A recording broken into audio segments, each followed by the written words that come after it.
Hey everyone, Dan Johnston here. I'm the Jack of all Ministries, and today I'm going to give you part 4 of my home studio build.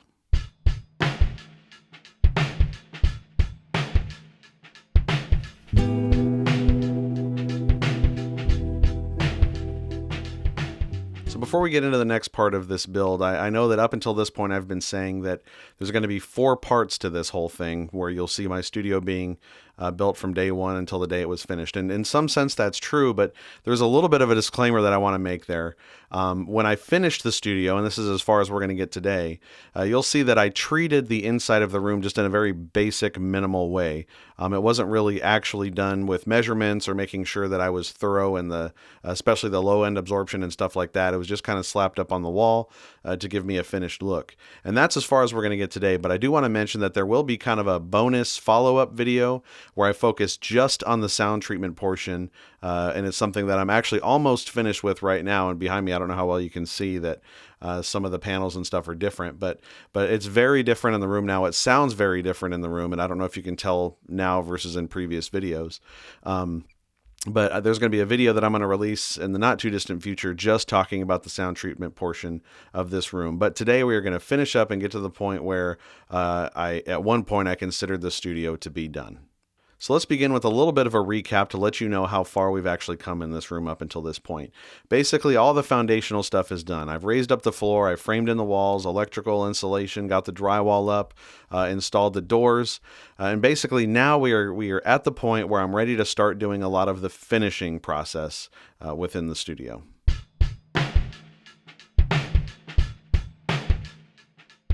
So the first thing we're going to start with today is the 23rd step in the process, and that is the drywall finishing.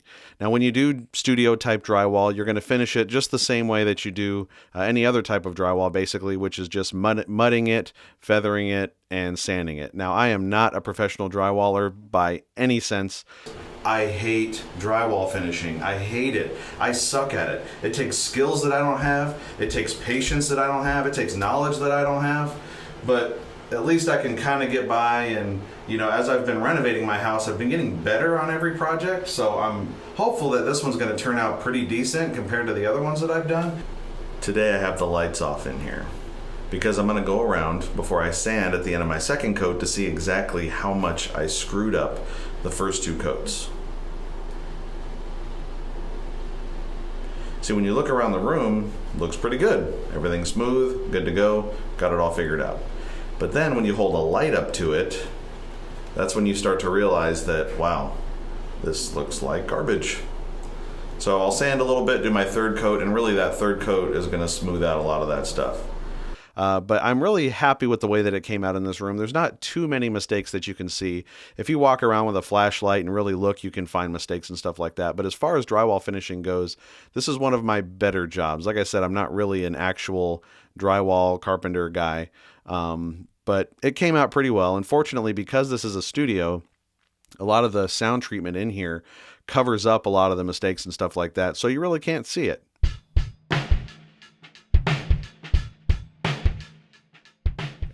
So once I finished up the drywall, it was time to move on to the trim. And I basically trimmed everything up the way that my entire house is trimmed, kind of in a craftsman style where it's kind of like a 1x4, where instead of, using miter joints, you actually just box them at the corners, and then you put some back banding on it. And that's the way it is in my whole house. And so that's the way I did it in the studio and also in the hallway.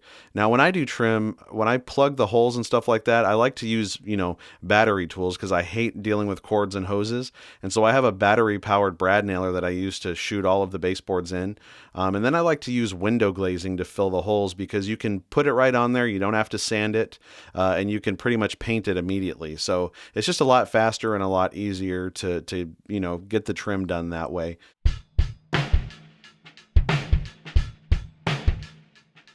So once I had all that done, the next step to move on to was the painting. I actually got to see what it looked like in this room. Now, if I'm not a professional drywaller, I'm really not a professional painter. I was able to use an air sprayer, which was really nice to get it done, but you can tell by watching the way I paint in the video that I have no idea what I'm doing at all. But ultimately, it was nice because I kind of went over it at the end with a roller to kind of smooth out the lines and stuff like that, and it came out pretty good. There's really no splotchiness or anything like that on the wall. But really having the walls be really dark in here makes it feel not so small when you're sitting in it. It feels like the walls kind of go out bigger because, again, my room size was limited at the beginning, and having just a darkness to be able to feel like it just goes on for a while is nice. You don't feel so restricted. And also, when I'm recording and stuff like that, I'm the kind of guy that would rather record in the dark because I feel like people aren't watching me, which might be kind of a dumb trick, but I know a saxophone artist in California that he was only recording in a studio in the dark with a red light on.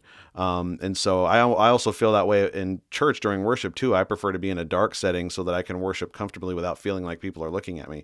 So I wanted my studio to feel kind of that same way, where there's a lot of darkness and, you feel comfortable, like people aren't watching you, like there's no spotlight on you, and you feel like the room is bigger. But also, I knew that I was going to have some trim work and things like that were going to brighten up the space as well. And ultimately, I think going black was the right way to go. In the hallway, we painted everything white because that's the way the rest of our house is, aside from a couple of accent walls and stuff like that, which really, makes it feel nice and fresh and bright, and kept, the rest of the house cohesive, which is always a good idea. And also, when it was time to paint the doors, I took them off the hinges, took them out into the garage, and painted them separately, because I didn't want to have to worry about, we just had issues when we were painting the rest of the doors in our house. All of our doors were black. And so we found it was easier just to take them off the hinges, and take the knobs off and all that, and then just spray it on there. And it just seems to come out smoother with, less drips and stuff like that. So in the end, we were happy that everything came out the way that it did paint-wise, and looks pretty good.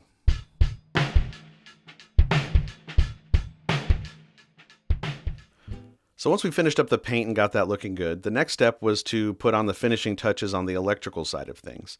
So we decided to go with black everything. Black outlets, switches, plate covers, all that stuff is all black to kind of keep that ethereal abyss feel kind of going. So we went ahead and did that. And then the switch that we got was one that I'm really happy that we did, because it's a decorator style looking switch, but it has a dimmer on the side of it, which is nice so that you can actually dim the lights in the room, because it feels a little weird when the lights are all the way up. But it also comes with a little blue LED on the bottom when the switch is off, which is nice because I had to locate the switch behind one of the sound treatment panels. Otherwise, the symmetry of the room wasn't going to work.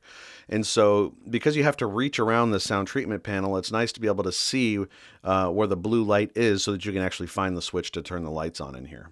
We also took the old breaker box cover and painted that black so that it would blend in with the wall, and I think that it just looks better, not being seen. And we left the inside of the latch gray because, we didn't want to be scratching all the paint off every time we open and close the breaker box. But otherwise, it's all black and kind of seamless and goes with the whole theme of the whole room.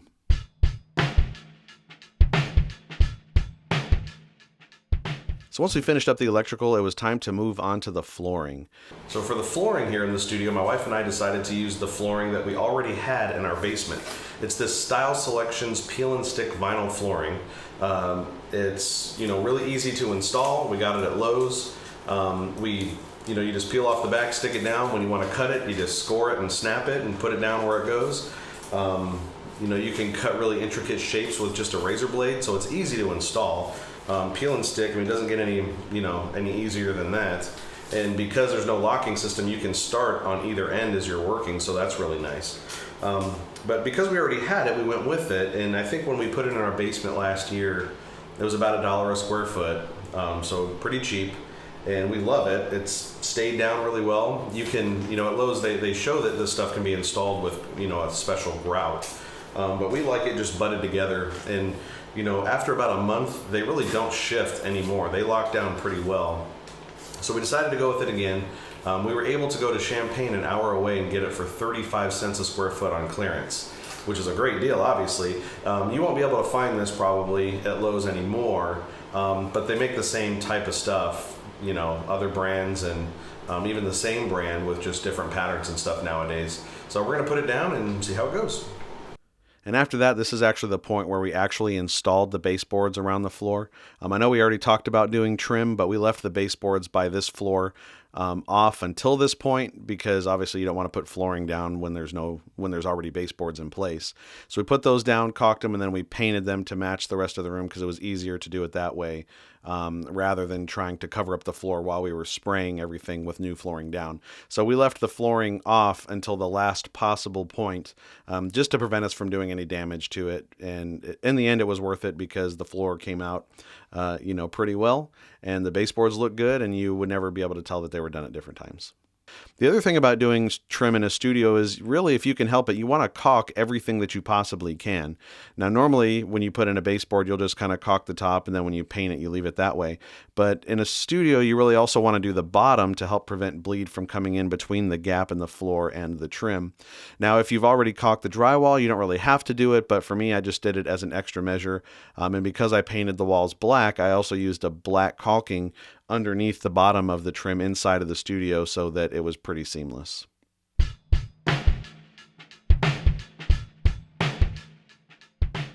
So once we got the flooring in, it was time to kind of do all the little finishing jobs that needed to be done. I finished putting the plate on over both sides of the snake there so that it, the snake was running out of the walls and it looked nice and clean and was done. I put some trim up around the door, on the corners as well as around the drain so that the corners looked nice and clean. Got the air conditioner all set up and tested and ready to go. And ultimately, the room was basically at this point ready to be finalized, and it was time to move on to our next step, which was the acoustic treatment in the room.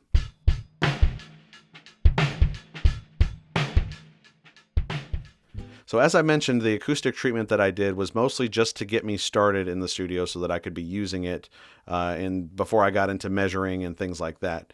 And so what I did was I started off with some clouds up on the ceiling, and these are one of the things that I ended up keeping because they work really well. And basically these clouds on the ceiling are very simple. It's just an MDF frame that had 4, 1 foot by 1 foot panels that I got off of Amazon. It's this, a little bit less than a half an inch thick worth of acoustic absorbing material, and even though it's thin, it actually works pretty well because it's fairly dense. And I left an air gap behind them in the framing, which is also helpful for acoustic treatment. And so I did that because it would give me an easy way to install my lights. And so I cut out holes in the acoustic treatment there, installed the lights, connected them with the connections that were sticking through the ceiling already, and then I just went ahead and tacked them up onto the ceiling. After I did that, I built these little frames, which really make it stand out against the ceiling. And honestly, I love the way that it looks up there, and it works well. And so we decided to go ahead and just leave that even when I moved on to the next step of acoustic treatment. Now, the next thing I did for this first part of treating the room is I put these slat diffusers on the wall. Originally, we were just going to put these up because this was just going to be a video game room for my kids, and we thought it would be cool to have a vertical slat wall. But as I was getting ready to put the studio in, I thought, wouldn't it be cool if we could keep the look that we wanted to go for, but actually have some acoustical benefits to it as well? And so I decided to use it as a little bit of a diffuser and an absorbent surface. And so what I did was I took some black carpeting and I put it up on the wall, and it's that very thin outdoor carpeting, the same stuff that I use between the walls. And so it's very thin and smooth, and I put the black carpeting up on the wall and just tacked it up there with my nail gun. And then I got these slats. I basically went out and bought decking material, which is about an inch thick, and I cut a whole bunch of different slats out of it. Spent hours and hours and hours sanding them down with my wife. She was a huge help on this because it took forever. And once we were done sanding it, I went ahead and stained them all, and then I went about tacking them up on the wall in a vertical pattern, and they're an inch wide and there's an inch gap, which exposes the carpet. So I get a little bit of absorption, and I also get a little bit of diffusion, not only because you get all 3 sides of the wood exposed that are actually deflecting the sounds, but also when you stand back, it looks like just a regular slat wall. But when you get close, you'll see that the slats are actually all put in at different depths. I think the depths I chose were a 1/4 inch, and then a 1/2 inch, and then 3/4 of an inch, I think is what I did. And so basically there's a wave in the wall. If you look at it from a certain angle, you can see that they're not all at the same depth, which really encourages the diffusion on the back side of my studio desk and also the back side of my drums. And honestly, I think that really has helped with the way that my room sounds, which is really good for a room this size. And of course, when you're acoustically treating any room, you're going to end up putting some type of acoustical panels on the wall. And what I did, just for simplicity's sake, was I got these 1 foot by 1 foot panels, put 3 of them stacked. So basically, it's a 1 foot by 3 foot acoustical panel. And I put 4 of them on each wall. And then I tacked in the same type of frames that I used on the cloud. I put it around the outside of the acoustical panels. Now, these were pretty inefficient, but ultimately they did do something to the room. I would love to show you my RT60 graphs, but I was an idiot, and when I started my new soundproofing process, I had all these measurements saved from the room when it was untreated, from the room when it was treated, and then the room when I actually did it right recently. But when I went to save the recent ones, I overwrote everything, all of my graphs from my old measurements of the room, which was absolutely devastating to me. If you know how to recover old measurements that have been oversaved, please let me know in the comments, because I would love to get those measurements back. But assuming that I won't ever be able to see those graphs again, I do remember that looking at the RT60, just by putting the 2-inch panels on the wall, reduced it by quite a bit, especially in the mids and the upper mids. Even though it's only 2-inch foam directly on the wall, maybe 24 square feet worth, it made a pretty decent impact there. I would say that it reduced it in that, in those frequencies by around 100 milliseconds or so. And so it was, there was some result. You could definitely see it, but nowhere near what there is now in my room, which again, we will get to in another video.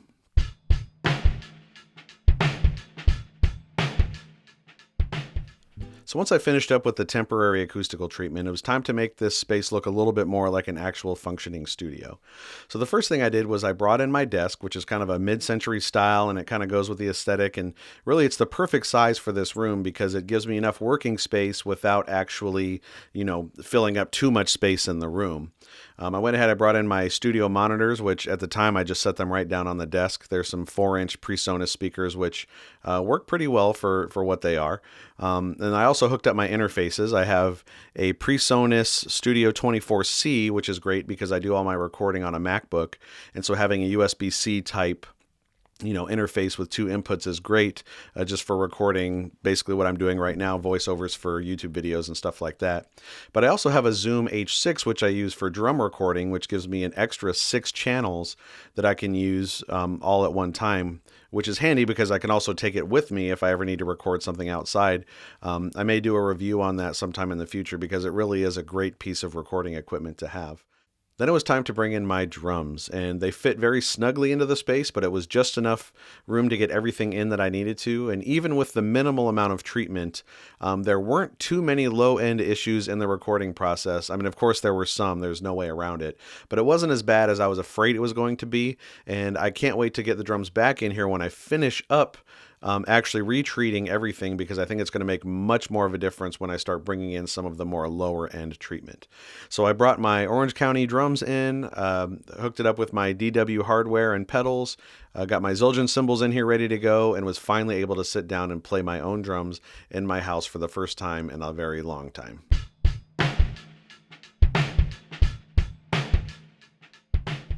So once I had everything in the room, it was time to go after the last 2 things, which were the weakest points in the studio. The first one that I went after on step 31 was actually the door seals. And so basically, in these studios, you put all this work into thickening up the walls, preventing sound from bleeding through, and then you have these flimsy doors, which even if you have a heavy door, if the outside edges of that door is not sealed, sound will go right out of it without a problem. And so sealing them up is really one of the most important steps in any studio build. And so I mentioned in the previous video that I made it in such a way to where the exterior door, when it closes, can actually butt up against the floor because the floor is raised, which is great because then I get a full seal all the way around the door when I take these other adjustable seals and put them on the inside, which press up against the door. And it's great that they're adjustable because now that it's winter time, all the walls have shifted in my house and those seals have started to open up and the room is no longer anywhere near as soundproof as it was. And so now I can go back through with a screwdriver and retighten all the seals again so that it stays soundproof. On the interior door, I used the same type of seals on the side and on the top, but on the bottom, because I didn't have the luxury of being able to close it into the floor, I had to do something different. And what I did was I ordered this rubberized seal, which is really cool because what it does is when you open the door, it stays high so that it can glide over the carpet. But when you close it, it rubs against this little peg that I installed on the inside of the trim, and it actually forces the seal down so that it touches the floor completely. And so this prevents it from wearing out, and it also encourages it to actually have a contact seal with the floor. And so basically that was able to give me a complete seal to isolate the inside of the studio from the outside, which really helped to sound dampen everything that I do in this room.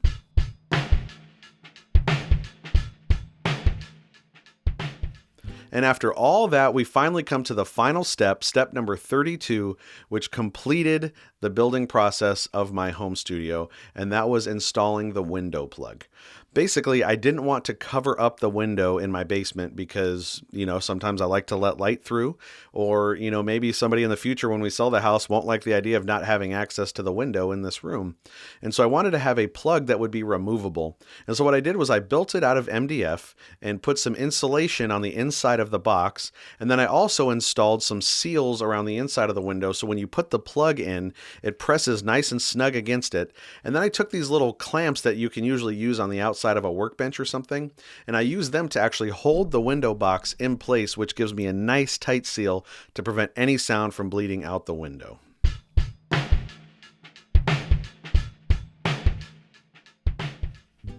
And at this point, since the studio was done, it was time for me to go ahead and do some sound tests to see exactly how good a job I actually did.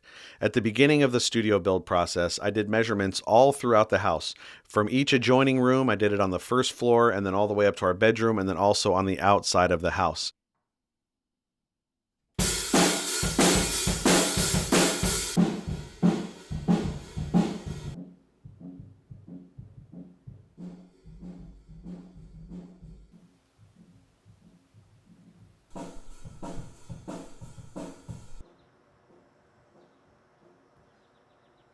And ultimately what I found out was that I was very, very happy with the way that everything turned out. Now, ultimately, a lot of the lows are still able to bleed through the studio, which is something that I kind of anticipated. I knew that I wasn't going to be spending enough money to completely dampen every type of frequency that was going to be escaping, but I wanted to get it to a point where it was controllable and to where it wouldn't irritate my wife. And the truth is, I can play my drums, and if my wife is all the way up in our bedroom, which is 2 floors higher, the sound is so minimal that it really doesn't affect what she's doing at all. On the outside, basically, if you're standing anywhere past just a few feet from the window, you can hardly hear it with the ambient noise. Now, if I was playing at, say, like 3 or 4 in the morning when there's no traffic and there's no wind and everything's very, very quiet on the ambient side, yeah, you could probably hear some. But the truth is, it would be so quiet, there's no way it would ever wake up the neighbors. The only place where, for me personally, there would be a little bit more to be desired would be on the floor directly above me, because above the studio is our kitchen. Now, when I'm playing the drums really loud, you can definitely hear them while you're standing in the kitchen, but it's not to the point where it's going to drive my wife nuts. But it is loud enough to where it's not where you're exactly going to be sitting there taking a nap or something like that. And the kitchen is probably the most high traffic area of our whole house. So that's a little bit of a bummer, but it was kind of a trade-off that I had to have because soundproofing above me was really, really challenging because a lot of the construction was already existing. And when I installed the floors in our kitchen, I didn't think I was going to be soundproofing anything. So there's really no soundproofing mat or anything like that under our floors. And so we kind of just have to deal with what we have. But ultimately, I am really happy with the way that my studio turned out. I love having a place in my home where I can go down, I can record the drums if I want to, I can record YouTube videos, I can record anything that I want to, and I could pretty much do it at any hour of the day without bothering anyone, unless I'm playing the drums in the middle of the night, in which case people wouldn't be too happy in the kitchen. But I would be willing to bet that if my wife had a fan going in our bedroom upstairs, she could probably sleep and not even know that I was ever even playing the drums. And so that's going to do it for this fourth and somewhat final portion of my home studio build. I hope that you found this helpful and inspiring, and maybe it gave you some ideas, or maybe it gave you some things to think about that you weren't thinking about before when you're coming up with your own ideas for your own studio or otherwise soundproofing project or whatever it is that you might be doing. If you found it helpful, and I hope you did, I'd appreciate it if you consider liking and subscribing to my channel, because this is the type of stuff that I love to tackle. And with that, I hope that you have a great day, and I will see you on the next video.